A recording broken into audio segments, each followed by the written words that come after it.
Се враќаме повторно во студиото на Алфа телевизија и време за првиот разговор и единствен за ова утро. А Македонија треба да биде навистина горда на нашите млади математичари, бидејќи навистина каде и да одат освојуваат навистина преубави и одлични резултати. Ова утро заедно со нас имаме млади математичари и професор по математика. Сите тие ни доаѓаат од Сојузот на математичари на Македонија. Јас веднаш ќе си ги представам. До мене е Петар Филиповски, заменик лидер на македонската репрезентација на јуниорската Балканска математичка олимпијада.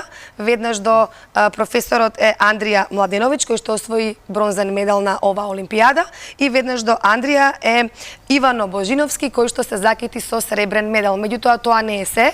Ние треба да го споменеме и успехот на Дамјан Давков, кој што освои златен медал. Ова утро не е заедно со нас, ама има оправдана причина за тоа.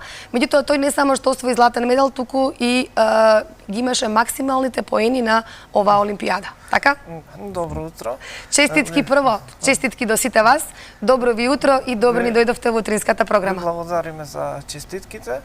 Дамјан Давков не присуствува поради оправдани причини. Вечер, после полнок, патува на Светска олимпијада за Токио и поради тоа, заради густиот ангажман, одлучи да не дојде, бидејќи е премногу, не е од Скопје, премногу е мачно да патува и Сабајли вечер повторно до Скопје. Така, меѓутоа ќе го поздравиме и ќе зборуваме и за неговиот успех малку подоцна. Тоа е впрочем и единствениот кој што имаше на оваа олимпијада максимални поени. Да, тој беше единствен кој имаше максимален број на поени. Беше прв надпреварувач, победник на олимпијадата, но Дамјан треба да се напомене дека учествуваше по петти пат на оваа јуниорската Балканска математичка олимпијада.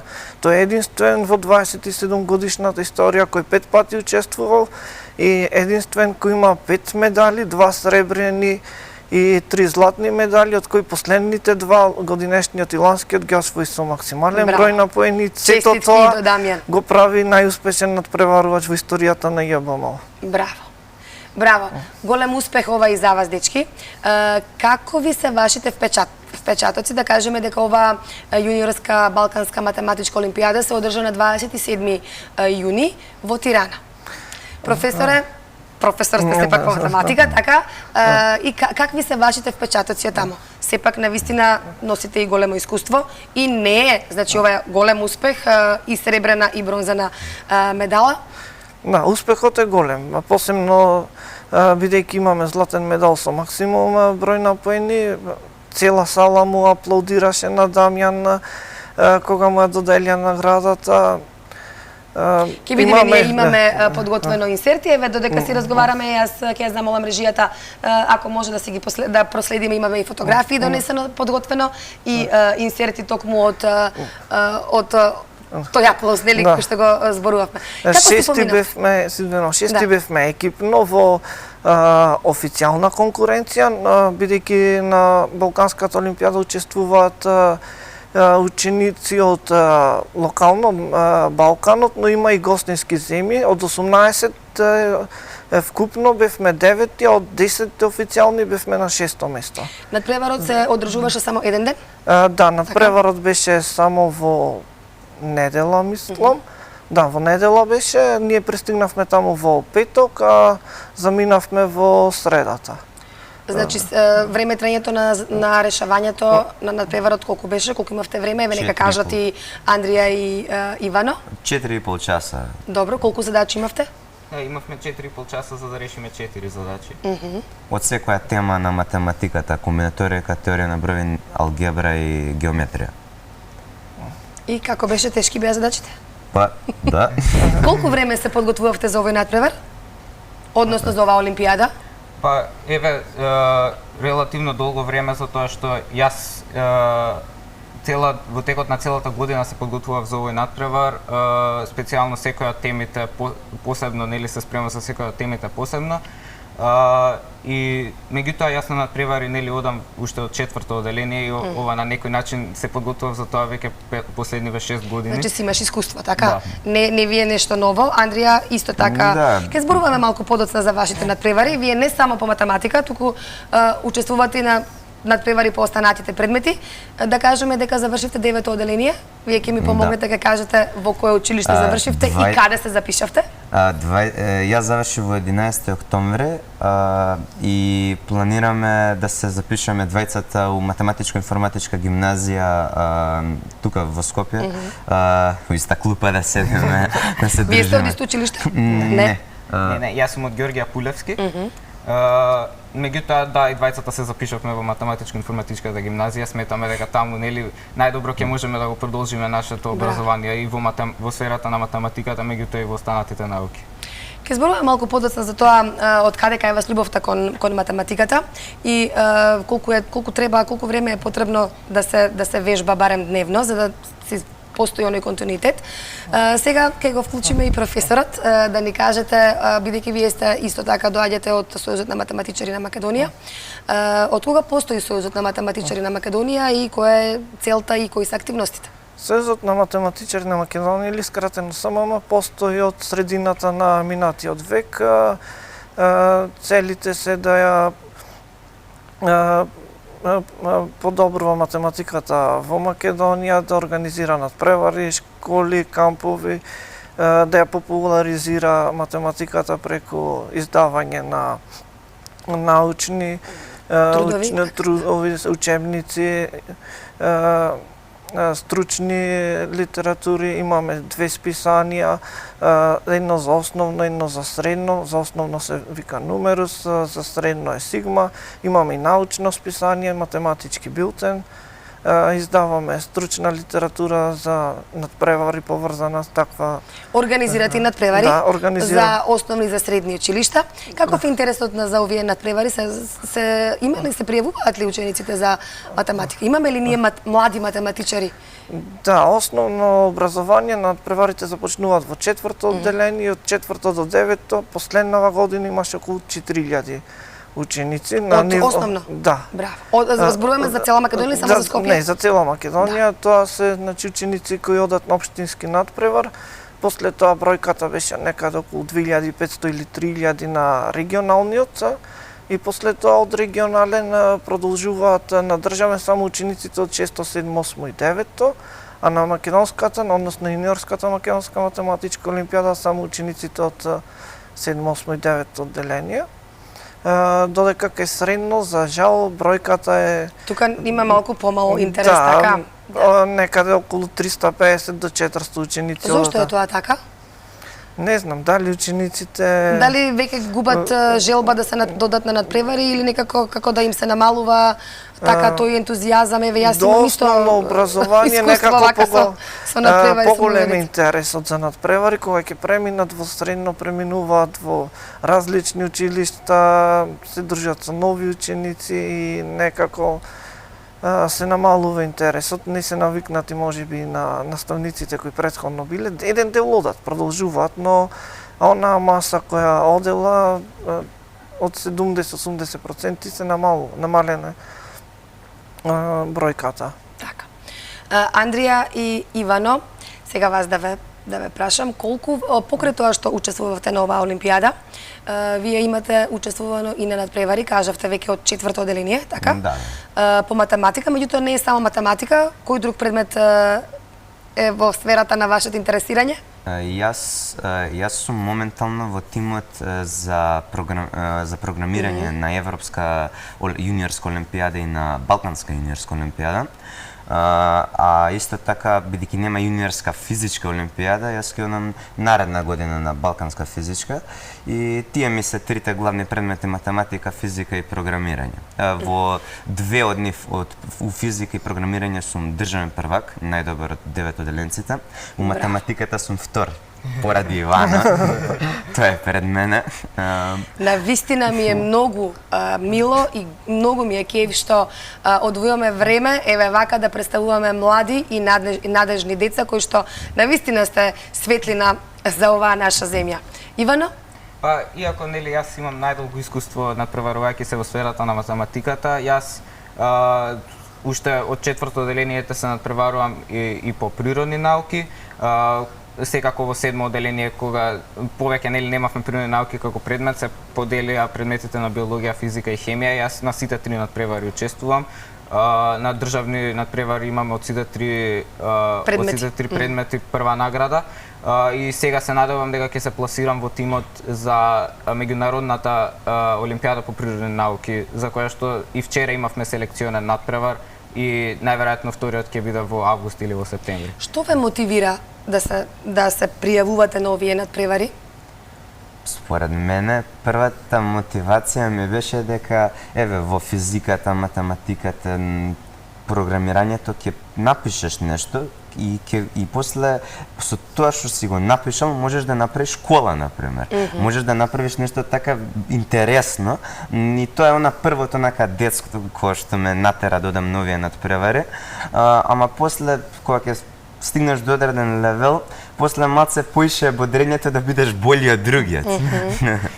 Значи, имате мотивација да одите напред и слободно можам да кажам како да сте гладни за нови знаења, така? Сакате да дознаете нешто ново и да го примените тоа практично. Професора, нели тоа е уствари суштината на едно образование. Навистина, браво, дечки. Сакав да ве прашам од каде кај вас љубовта кон математиката и дали е потребно и дали вежбате секој ден математика за да се одржи оној континуитет? Да. Дали сте талентирани математичари, тој професорот малку подоцна ќе ми објасни. Дали е кај вас талентот, дали имате предиспозиции кон математиката или многу повеќе е вежбањето? Па јас сметам дека е комбинација од двете. Со математиката јас се запознав уште од рани години, да кажам, уште пред да тргнам на училиште. Моите родители ме научија нели на основни математички операции, да кажам, основни работи кои што треба секој да ги познава. Меѓутоа, мојот интерес за математиката растеше како што и јас растев, така што најверојатно тие вештини за решавање проблеми и секако натпреварувачкиот дух се нешто што ме мотивираат да продолжам да се надоградувам и во математиката, но и во останатите научни сфери. Браво, професоре, вие што ќе кажете, бидејќи сте професор, имате искуство, работите со млади деца. Колку е ова што ми го поставив на Ивано и на Андрија, колку е ова важно? Значи, овие две работи, талентот, вежбањето, за еден успех. Битен е прво талентот, но значи треба да ви оди математика, така? Да оди математиката, но мора и да се вежба. Има многу луѓе во светот кои имаат талент, но бидејќи не вежбале, останале на некое ниско ниво. Тие што работат доволно, напредуваат. Еве конкретно ги прашавте колку е време потребно за спремање, за подготовки за Балканијадата. Последните денови, последните 2-3 недели, препорачливо е, бидејќи надпреварот трае 4,5 сати, најмалце во денот 4,5 сати да решаваат секој ден. Дали вие решававте по 4,5 часа секој ден задачи по математика? Не, јас не решавав по 4,5 часа. Ја решавав по 12 часа. По 12, браво. Тоа е како долгорочен процес што треба константно низ цела година неколку часови да се работи и последните месец дена треба да се даде целата сила од тебе. Исто така сакав да надополнам за талентот што го зборевте, што не прашавте. Јас искрено до 8 одделение, како пред 8 одделение, одев на сите тие надпревари, ама некако не ми одеа сите до регионален ќе стигнав и све, ама некако 8 одделение све онака ми легна и се си дојде на свое место. Почнав да, и само почнав 100 на општински, 100 на регионален, 100 на државен и сега сум од тимот и зема бронзен медал.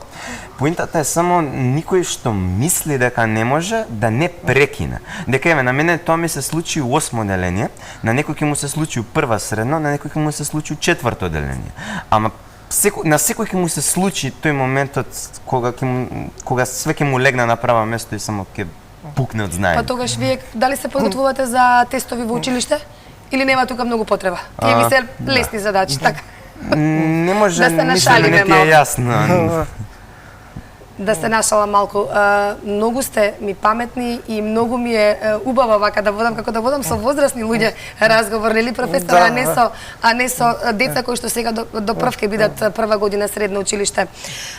Што да ве прашам уште друго, да ве прашам професоре вас, кои се идните планови на Сојузот за математичари?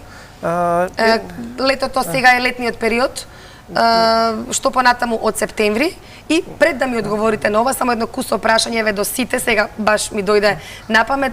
Лето е, поголемиот број од децата не учат, не вежбаат, дали вие се одморате за време на распустот или сепак си подрешавате под некоја математичка задача? Или не мора математика, рековте физика, хемија? Еве јас ќе одговорам, значи добро е при вака откако ќе се вратат од надпревари да не прават долга пауза. Пауза, така. 3 недели, 4 нека одморат, но после тоа пак ќе решават. Не мора тогаш по 4,5 сати на ден да работат, доволно е 1 час во денот, 2 часа, да се има континуитет. Математиката сака континуитет. Не се станува добар надпреварувач ако се решава само месец дена пред надпревар. Мора тоа да се прави во текот на целата година. Така. За вас? Пете, Решавате задачи за време на распустот? Еве, јас распустот секако ќе го искористам малку да речеме да одморам, меѓутоа иако ќе го намалам да речеме ритамот, секако морам да продолжам со вежбање и со надоградување, затоа што математиката и општо и сите предмети, да речам, бараат континуитет, затоа што многу лесно може да се загуби, да речам, тој ритам и таа рутина може многу лесно да се загуби и да се излезе од штос, да речем. Да, еве, јас лично, можеби не сум најталентираниот за математика, може имака уште, ајде да кажам, добри 3-4 деца што ги знам што се поталентирани од мене за математика, вака, и за другите предмети исто така важи, но јас себе од минатата година се ставив план од сите, пошто идам на 3 надпревари, од секој предмет да работам по минимум 3 часа дневно и од прилика просек 12 часа дневно. И планирам тоа да се зголеми за време на распустот, типа 14 часа дневно. И тоа како 1 час дневно, првиот ден ќе работиш поише од претходниот. И со тек на време тој 1 час и на крај ти си 365 часа над твојата конкуренција. И он никад не може да те стигне, бидејќи треба да работи 20 дена, јас да не работам 20 дена, он треба 20 дена да работи колку што ја работам за да ме стигне. 10-12 часа кажа вежбање, Да. 8 часа спиење, и има време, предпоставувам, и за дружење, така? Да. Да не е само, нели, вежбање. Сепак да имате време, предпоставувам, да се дружите со вашата генерација. Каде се гледате во иднина? Па еве, јас лично би сакал да го завршам еве моето средно образование тука, па се надевам дека ќе можам да го продолжам моето високо образование во некој од странските факултети, најверојатно во Америка, во некој факултет како Харвард. Меѓутоа се надевам дека и потоа ќе можам да се вратам тука за да го искористам моето искуство, своето знаење, за да помогнам, да се надевам и на идните генерации да стекнат ваква љубов, да речеме, кон математиката и општо кон науката. Андрија? Јас исто како Ивано сакам да подам на некој од тие Ivy League факултети од Америка. Исто така би сакал, пошто таму има, за жал, таму има се уште онака побољи услови за стекнување на поголема сума на пари. Јас би сакал ако сум во состојба да заработам поголема сума на пари, да донирам одреден дел од парите во СММ и другите институции за образование, како што Виктор Симјановски и другите што донираат пари сега ни прават за да ги имаме овие подготовки, кои се феноменални. Ви благодарам многу за разговорот. Навистина ми беше голема чест што ова утро бевте наши гости. Овие 20 на минути ми помина навистина многу брзо. Имав чувство дека разговарам навистина со возрастни луѓе, а не само со деца на своји 14-15 години. Иднината е пред вас и ви посакувам многу успех во што и да работите понатаму и во учество на надпревари и понатаму во животот. Се надевам ќе имаме прилика да ни бидете повторно наши гости. Ви благодарам. Ви благодарам, на предизвик- професор, и вам за разговорот. Ви благодарам тоа што ви ги донесовте овие млади деца и днината на нашата држава, ни ги донесовте овде ова утро во студиото. Ви благодариме за поканата и за нашето учество во вашата емисија.